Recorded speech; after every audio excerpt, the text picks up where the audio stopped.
In a changing political landscape, many of us are asking, where are the problem solvers?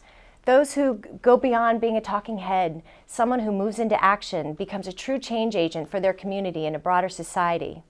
Tune in. Today, we have a special guest who wants to strengthen the middle class, wipe out economic and educational poverty for good.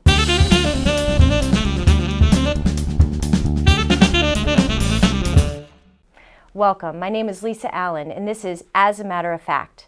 Today, we have a distinguished guest, Dale Caldwell, a son of a civil rights leader who knew and marched with Dr. Martin Luther King Jr. Dale has inherited a passion for helping individuals who are often forgotten. Receiving a BA in economics from Princeton, an MBA for finance from Wharton School, he's the only person who's received awards for both the New Jersey Charter School Administration of the Year and New Jersey School Board Member of the Year.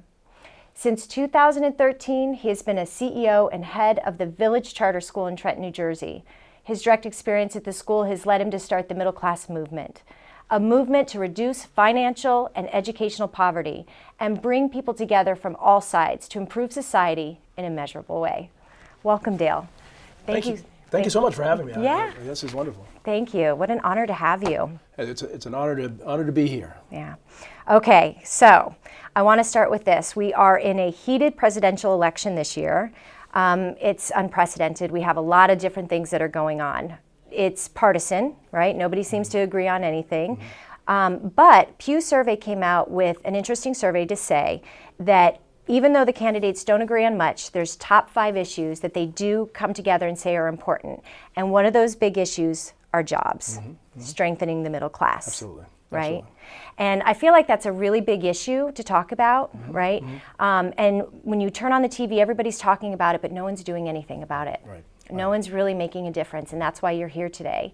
Because I really want to learn more about who are the middle class, what is the middle class movement that you've founded, what are the measurements that you're putting in place, because at the end of the day, if we don't measure how we are doing with jobs in this country, we're not going to go anywhere. Absolutely. Absolutely. Right. Well, this whole idea came out of really a book I wrote called Intelligent Influence. I was writing a book on leadership and looked up Webster's definitions of leadership, command, and authority, and the word influence was in each one of those definitions.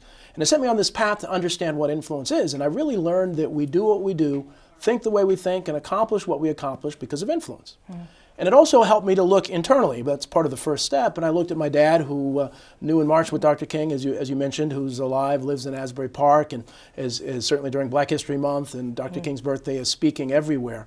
But you think about the civil rights movement, you realize it wasn't a movement of an organization that was a business, or it was really about influence, about influencing people to treat people the same way. And so one of the things that ended, that started after Dr. King was killed was something called a Poor People's Campaign. And he was really moving the movement to say, okay, well, we've brought some equality, racial equality, but now let's move to economic equality. And so they tried this thing, called the Poor People's Campaign, but in the influence model, you realize that you have to be aspirational if you're going to have a movement.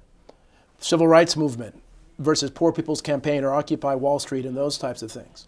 But you also have to really understand the economic underpinnings of poverty. And it's not about a welfare state, it's really about jobs, it's really about local businesses. Right. But you know what I find interesting, because I did a lot of research before we sat down for this interview, and what I found was when I type in who are the middle class, there is not a consensus. No one really knows who the middle class is. They don't know how to define it. You have Pew Survey who says if you make $46,000 to $126,000, depending on how many people live in your house, then you're middle class, right? The White House did a task force, and they said, you know what, if you meet these 6 variables, if you own a house, if you own a car, can take a vacation and pay for college, then you're middle class. So I find it really interesting, how do we define middle class, even as it's changed from the 50s, 60s to today? Because, and I'll say this, in the 80s, right, when you think about middle class, I feel that we were middle class. There's a psychological feeling of what you think the middle class is. We didn't buy a bunch of stuff, right? We got gifts on a birthday and for Christmas.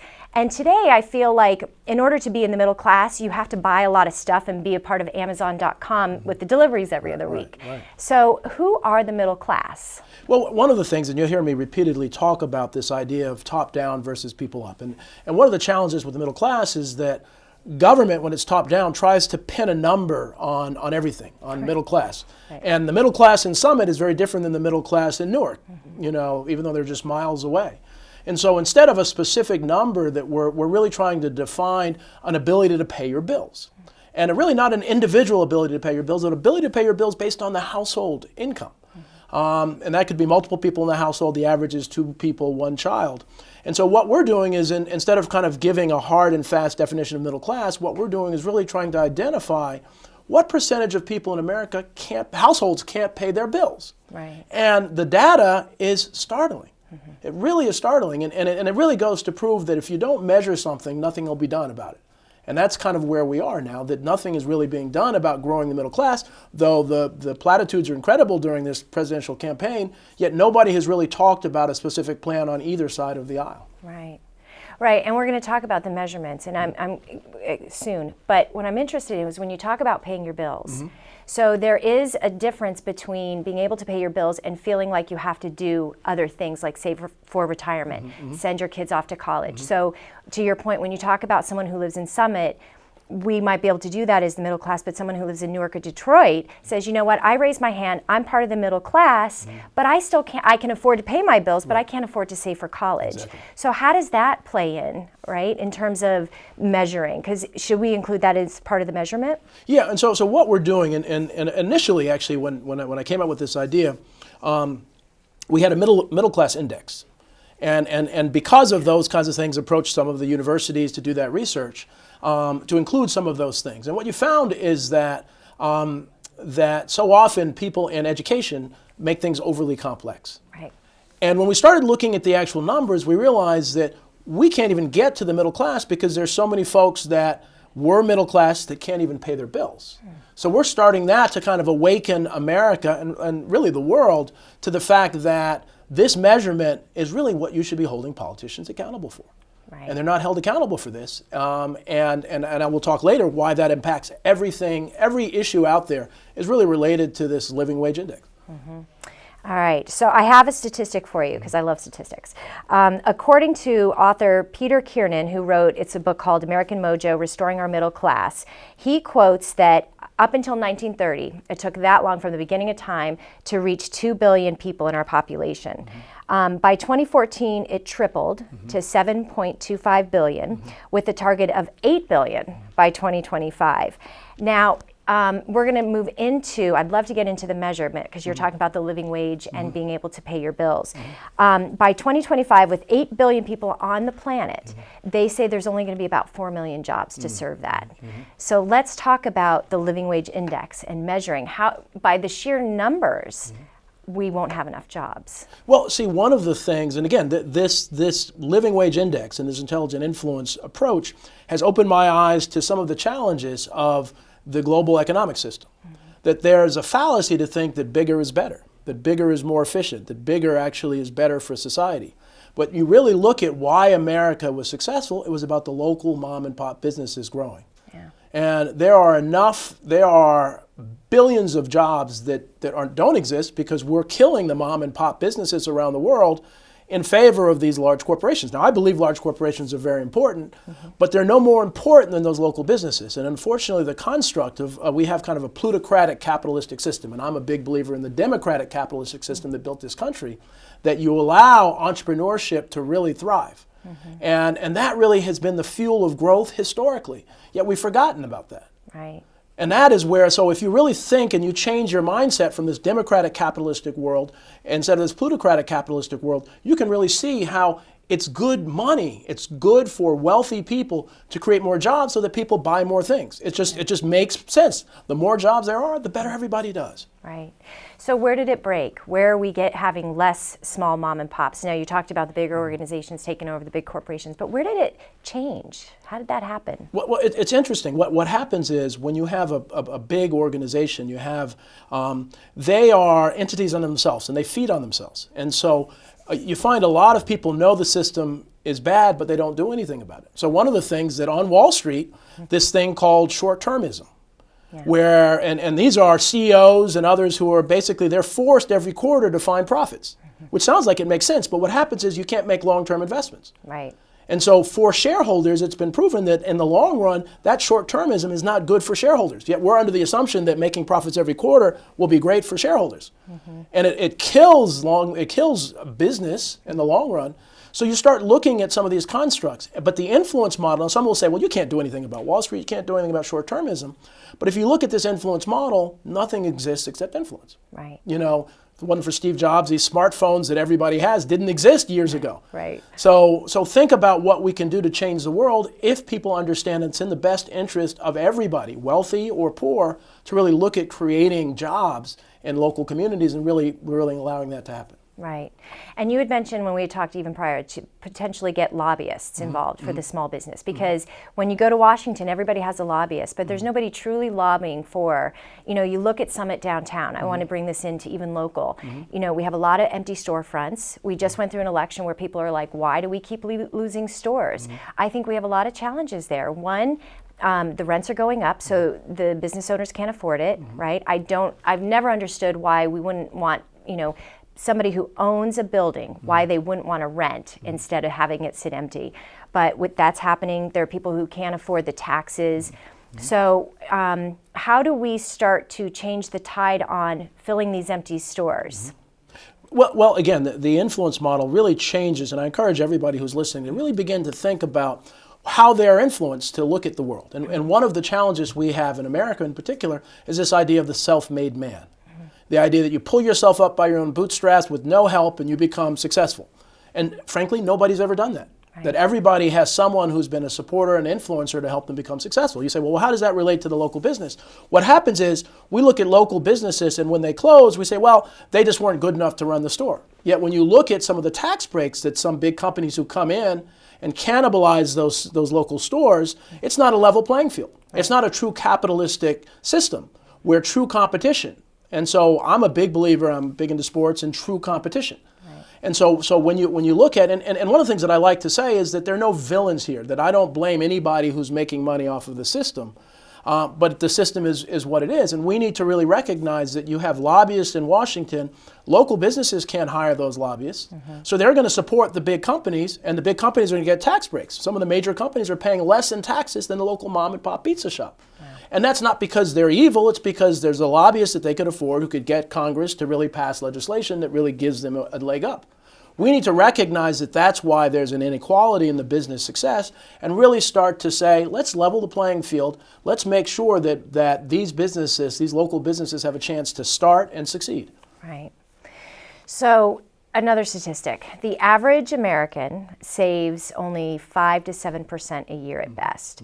And I don't like to compare us to other countries because it seems to be going around a lot that we compare ourselves. But in Japan, even though their economy's not rocking it, they actually save on average 20% of their savings.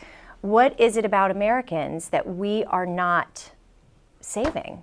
Well, it's influence, and it really goes back to the influence that you want to keep up with the Joneses, as they say. And so, you know, if you don't have a fur coat, you want to aspire to a fur coat. And there's this little thing called credit that we have in America that really lets people buy things whether or not they can really afford them. Right. And so part of this whole idea of the middle class movement is to really make sure that net worth is much more important than income. And yet you don't really hear that much on, you know, saving, putting money in the bank is really the smartest thing to do. Yet the kind of consumer marketing is that, well, you need a bigger car. You know, you need a much nicer car. And so if you can afford that car, you know, you don't see ads on TV making putting money in a savings account or a sexy. Yet we need to begin to do that. Right, and I think going back to that, so when you talk about the living wage index and being able to afford to pay your bills, the question is what are the bills? Because when I look at when I was growing up, okay, so I'm an 80s kid, and I feel like I studied the middle class in the 90s, and we've had a lot of the same discussion over the decades. In the 80s, my mom didn't have to pay for sports stuff. She didn't have to pay for music stuff, right? And I joke about Amazon.com, but at the electronics that my kids need for school, you know what I mean? So the expectation has become so different, and what the middle class, because we compare what we make today, how it's stagnated against what we were making in the 80s. But at the same time, I also feel like there's an expectation that's different for what we need to provide for our kids today. So how do we draw that in from the living wage index perspective? So it's about paying bills, but does it mean that I don't have to pay for the sports stuff then? Should I say I can't afford the sports stuff? Or is it a necessity? You know? Well, I mean, we really have to look back at what's important and where the money is going. You know, one of the things, I worked at Deloitte Consulting for 11 years, and you could tell a lot when you followed the money. And in our public education system, you really need to look at where the money is. In our insurance system, our healthcare system, and the healthcare costs are ridiculous. Yeah. And they need to put some consultants on that to really understand why costs are skyrocketing, because there is no real logical reason as to why they're growing as fast as they are. And yet we need to begin to question things. And so the example I use as cost is in the grocery store. That you'll see the prices may stay the same, but the product size is getting smaller. Yeah. You know, I won't mention any particular products, but I was getting crackers and the other day, and the box was half the size for the same price. Right. And yet those hit consumers. And so, you know, we're spending more money, you know, with things because of that. But we learn about root causes, and you go back to this quarterly reporting. Is that it's not that CEOs are necessarily evil, but they got to find profit somewhere. So they're going to have to take a few, you know, you open up a bag of potato chips and they're half full. Right. So, you know, they have to take, you know, a few chips here and there to really make sure they meet their anticipated numbers. And so we're in this cycle that we accept. And so we, as, you know, America was founded on we the people, for the people, by the people. Yet we the people are looking to these presidential candidates on both sides to say, they have the answer for me. Right. No, the reality is you have the answer for you. You need to stand up and challenge what's going on and realize that it's not that you are, and not to do it when you're just fed up. Right. That's what happens. We're just fed up with test scores. We're fed up with this, and then we act. We need to realize that we control our destiny much more than we think we do. And I think one of the interesting things about this presidential election on both sides of the aisle is that people we're starting to realize how unsatisfied because of the living wage index. It's really just the best manifestation of what that there are people who are struggling out there. And if you've been in politics for a long period of time, you haven't done your job. Right. And I think you're seeing some of these candidates that some are saying are crazy or not, and it's just a rebel vote to say nobody's helping me, so let's try somebody different. You know, the devil you don't know is you know better than the devil you know is the opposite of the saying. Right. So tell me, how did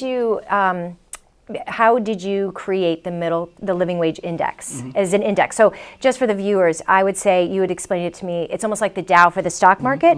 The living wage is for measuring the middle class. So what goes into developing an index like that? Well, one of the things is I wanted to get a credible source, and so the Massachusetts Institute of Technology, MIT, came up with this living wage calculator, where initially in every municipality, but in every county in the country, they really list what a household needs to make to pay their bills. And this is really basic bills. This isn't doing savings or a trip to Jamaica or so on, but basic bills.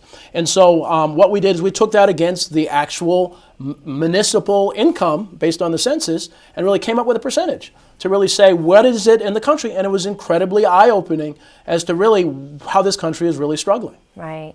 So will that living wage index account for someone living in Summit versus living in Detroit? Legitimately, right? Yeah, okay. Absolutely. Because I think that where I struggled some, even when you talk about the middle class and how there's a big separation, I feel like when you live in a very expensive place in the U.S., they don't really talk about the distinction in that, right? So through this, I went online and I was like, all right, let me see if I'm part of the middle class. All you do is you plug in a number of what, how much you make, and then it determines if you're middle class or not. It doesn't take into any other variable. Right. So I think in order to really have a conversation in this country, what the middle class is and what bills are and how things level themselves out with taxes, depending on where you live, we can have a real conversation. Absolutely. And one of the things that we're starting with is, even before we get to the definition of the middle class, we're really letting people know what the real rate of struggle is in the country. And you're looking in most places, it's about 40% of the households are struggling to pay basic bills in America, which is why there's a satisfaction out there. And frankly, it shouldn't be me that's really coming up with this numbers to let people know. It really should be public entities doing that and the politicians that you don't hear about that. Right. All right, I have another statistic for you, and probably one of my last ones. I love stats, I love stats. This is staggering, and I think when you talk about the living wage and we talk about middle-class jobs, because that will prop this country up, the BBC put out an article, and in there it said 47% of U.S. employment is in danger of automation. So when I talk about you have 8 million people that are going to be on the planet, 4 billion jobs, and then in the U.S. we're at risk of 47% of automation. where do we begin with that? Well, see, and so again, that automation is with big companies. And so one of the things I encourage, and I fall short, you're rushing somewhere, you want to go to one of the big chains. It starts with each of us going to the mom and pop pizza shop rather than the big chain. No Amazon. I'm cut off from Amazon.com. No. Well, but one of the things, I was in school with Jeff Bezos at Princeton. Now he was a few years behind me, and he's a billionaire, and I'm not, which annoys me. But you're sitting here. Yeah, exactly. He didn't have this privilege. But he is an interesting guy in that he didn't make profits his focus. He really took a long time before it became profitable. And so one of the things, a friend of mine was a shadow CEO, and so trying to talk about encouraging him to use some of the influence they have to support local businesses. Wouldn't it be great if Amazon, and it could really help their bottom line, could really allow local businesses to actually sell through that? Right. So you could go to your local store and actually use that. So you're helping the store and you're helping Amazon at the same time. Those kinds of innovative things like the smartphone need to come up so that we have to look at how economics and capitalism can benefit the society as a whole.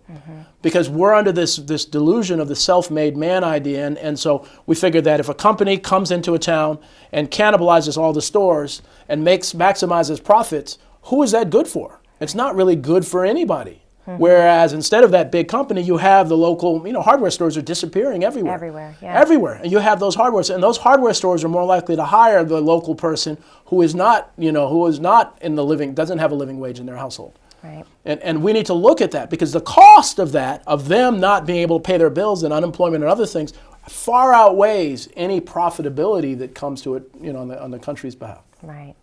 All right. So I want to switch gears for a few minutes because the living wage index is important, but you have actually something that's equally of importance because in order to get a job, you have to be able to read, right? And so you started the middle class movement, you came up with the living wage index, but then you also realized there's a correlation to reading.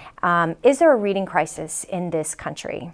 There is a reading crisis, which in fact is even more significant than the living wage crisis. And so one of the things that really hit me hard is that we so often talk about poverty, but we talk about financial poverty, understanding educational poverty.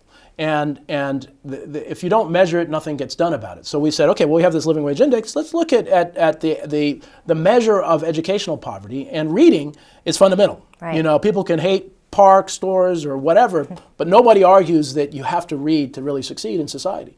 And what you find is that there's a cycle where people may get off financial poverty, but they're in educational poverty, so they fall back into financial poverty, and you have this cycle. Right. So you really have to do something about both. So what we did is, again, went to a credible source in the National Assessment of Educational Progress. The NAEP scores are done in 20 urban communities as well as some other places. It's not done in every community. And we were startled to find that between 70 and 90% of the fourth graders don't read at grade level.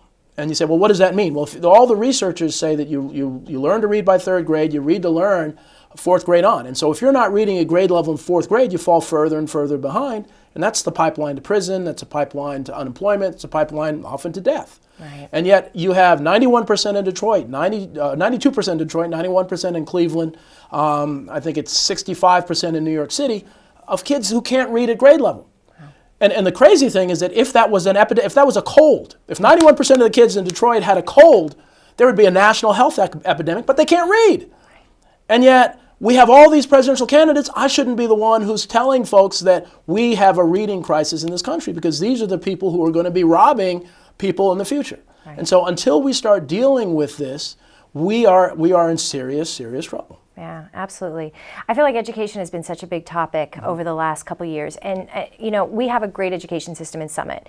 But even my fourth grader, sometimes we struggle with the reading. And so the reading level index, is it going to be an index that is a national indicator, or is it really more for urban areas? Who are we looking to measure? Well, we're really looking internationally in all of this stuff. So the living wage, the thing about the U.S. is that there is more data in the U.S. than in other places, but still not enough. Right. And one of the things that, and again, when you measure things, and I learned this at Deloitte. When I was at Deloitte, you could change a major corporation by having them focus on a number. And that really convinced me that we need to do that with government. And so one of the things that you find is that it's important for every parent in America to know what percentage of kids are reading in their child's class. Yet it's very hard to find that information now. Right. And why is that? It's because people don't want to be held accountable for how well they're teaching reading. Well, could the argument be made that it's coming through PARCC, it's coming through all these other tests, or? Well, PARCC is often too late. Most of PARCC is, third grade and beyond. And so, and the PARCC is so complex because you have, math and you have science. Well, the science isn't out, it'll be out, I think, next year. You have language arts, which is reading, but it's really testing how well you've read. How well you can read to analyze other things. What we need to do is I teach tennis. I've been big into tennis. And so, when you're teaching tennis and you're really helping someone, they have to get the fundamentals down. Or they're not going to play Roger Federer, Right. And so we are not focused on the fundamentals because we're talking so much about PARCC, but there are multiple measures of reading, and so I don't really care which one you use, but it should be public. That certainly every first through fourth grade should be required to give access to anyone who wants to say what is the percent, not individual scores, but what is the percentage in the class. Right. That would be eye-opening. So let me ask you this: Core, I think Common Core started out really. They wanted to do standardized scores, or just kind of standardize all curriculum so that everybody was getting the same education. I think it started out with a really good intention. Ultimately, I think it hasn't served all the school districts well. In terms of the reading index, are you saying we should have a standard across the board in how kids read, or are you just saying, you know what, I want to measure it, I want to know where we're at, but leave the rest up to the government to decide how that's going to be administered? Like, what do you envision? Well, one of the things, so I'm actually getting. I mean, it's funny. My MBA from Wharton is good enough to run a major corporation, but not to run a school with 360 kids. So I had to go back to school, and I'm actually getting my doctorate in educational leadership from a great program at Seton Hall. And so I'm doing my dissertation around the living wage index and its relationship to education, to scores, to basically test scores. And the interesting thing is that what you find is that the real problem with standardized tests aren't necessarily the standardized tests as much as they make them high stakes. Right. They say, okay, well, we're going to pay teachers, or we're going to fail your student, or we're going to do that, And so the idea is not to make it high stakes, just have general information about reading, and then allow the local to make a decision as to what they should do about it. Right. And that's what should happen. But this whole high stakes pressure is really what really derails what was otherwise a good intention. Right. All right, so we're coming into a close on our show, which I know we could go another hour and a half on this. I'm enjoying this. But before we go, a couple things. What do you want viewers to really know about the middle class movement? Well, first, I want them to go to middleclassmovement.com, which is our website, which explains a lot more and much more eloquently than I have about what we do. Second, we really want people to understand that they have the power and the influence, that we, the people, but they can't use it willy-nilly. They have to use it based on measurement. They have to hold the politicians accountable to say, the living wage index in my town is this. What's your plan to increase that? And frankly, that's why I arrived at local business, is the answer to the living wage index is creating more jobs, and those jobs are local. Same thing with reading level index. And really the third thing really comes down to the fact that jobs are the foundation, are fundamental to everything. They're fundamental to terrorism. That you look at the people who are recruited are often people who have no hope. And so you have a few crazies out there doing that, recruiting these people to blow themselves up, promising all sorts of things. These folks have no hope. And what a job does, even really as much as the income, it really helps people feel good about themselves, help them feel like they have a place in society. Yeah. So really creating free market jobs, not artificial government jobs, but free market jobs, really in local businesses, can solve so many of the world's problems. Right. All right, so I have last really important question. Are you a Kindle guy, audiobook, or just an old-fashioned paper book? What books do you prefer to read? Well, both. I have, I do the online. I'm big on libraries too, so I have about 1,500 books in my library. But I like both, and so the ebook provides some. I wrote a book on the fruit of the spirit that has hymns in it and so on, so it allows you to do things you can't do with a regular book. Right. But I like both. All right. Yeah. Top 5 songs in your phone? Well, they're mostly recent. Well, one of the things I say with the influence model is that I know what the best music in the world is, and the best music in the world is that the music everybody hears between 10 and 20. Yeah. So I like a lot of the old 70s stuff. I like classical music. So I have a pretty eclectic view of music. Okay. Wonderful. Thank you so much for being here you. today. This was great. Thank you. All right. Thank you for joining us today. We look forward to seeing you next month for another episode of As a Matter of Fact.